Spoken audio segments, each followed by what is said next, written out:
नमस्कार बालमित्र हो, आज आपण माझ्या सहलीचा अनुभव यावरती सुंदर असा निबंध पाहणार आहोत।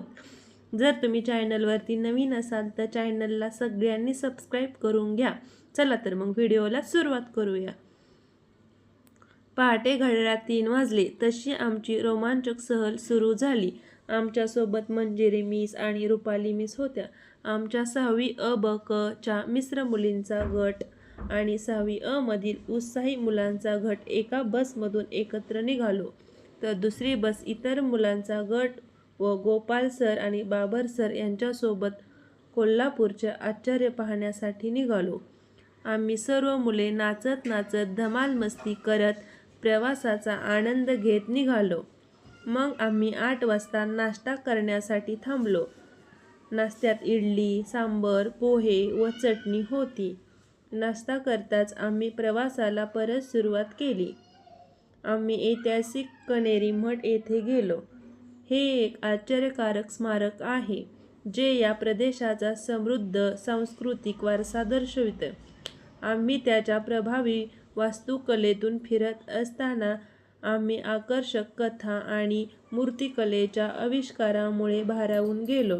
पुढे आम्ही शांत शिवमंदिराला भेट दिली, जिथे आम्ही प्रार्थना केली आणि चित्तथरारक शिल्पे पाहून थक्क झालो। शांत वातावरण आणि आध्यात्मिक लहरींना आमची मनं आणि आत्म्याला नवसंजीवनी दिली। मंदिराच्या दर्शनानंतर आम्ही कण्हेरी मठाच्या आजूबाजूच्या नयनरम्य बागेतून फिरलो। हिरवीगार हिरवळ, डौलदार फुले आणि आरामदायी वातावरण पाहून आम्ही थोडी विश्रांती घेतली। त्यानंतर आम्ही विश्रांती घेतल्यामुळे श्रमपरिहार करून स्थानिक रेस्टॉरंटमध्ये तोंडाला पाणी आणणाऱ्या जेवणाचा आनंद लुटण्यासाठी ब्रेक घेतला।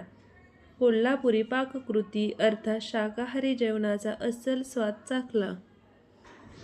दुपारच्या जेवणानंतर आम्ही भव्य शाहू पॅलेसकडे निघालो, जो शहराच्या शाही वारसाचा दाखला आहे। आम्ही राजवाड्याची भव्यता पाहिल्यावर आम्ही तिच्या किचकट नक्षीकाम, सुशोभित दालने आणि ऐतिहासिक कलाकृतींचे कौतुक केले। यानंतर आम्ही महालक्ष्मी मंदिरात गेलो। मंदिराच्या अप्रतिम वास्तुकला आणि भाविकांनी भरलेले आणि रंगीबेरंगी सजावट पाहून आम्ही थक्क झालो। मंदिरातल्या महालक्ष्मीच्या दर्शनाने आमची मने प्रसन्न व पवित्र झाली। जसा जसा दिवस मावळत होता तसे तसे आम्ही शहराच्या मध्यभागी असलेल्या शांत रंकाळा तलावाकडे निघालो। आजूबाजूचे चित्तथरारक दृश्य डोळ्यात सामावून आम्ही पुढे निघालो।